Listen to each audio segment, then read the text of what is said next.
शौख सेहनता सबके होइत अछि। हमरो कियो श्रृंगार देखे, अचार देखे, विचार देखे, संगे संग व्यवहार देखे। खास कऽ कऽ ई शब्द जे छै, ई गीतक बोल छै, मुदा ई महिलाके लेल छै। हरेक महिलाके शौख आ सेहनता होइ छै कि अपना आपके सुन्दर बनाबी, बाकी जे लोकसब छै हुनकासँ कनिक अपना आपके अलग बनाबी। मुदा हम अपन बात करी तऽ हमरा सादगी ज़्यादा पसंद अछि। हम चाहै छी कि अपना आपके जे प्रकृतिक देल सुंदरता अछि ओहिमे अपना आपके निखारी। मुदा हमर जे काज अछि ओहिके लऽ कऽ हमरा कनिक जे मेकअप सब होइ छै ओ करही पड़ैत अछि।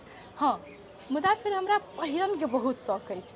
रंग बिरंगके कपड़ा सब पहिरऽके हमरा बहुत शौक रहैत अछि। ओ स्पेशली बहुत महिला सबके होइत रहै छै कि हम साड़ी पहिरी या जे जे ट्रेंडमे अबैत रहै छै ओ कपड़ा सब लगाबी।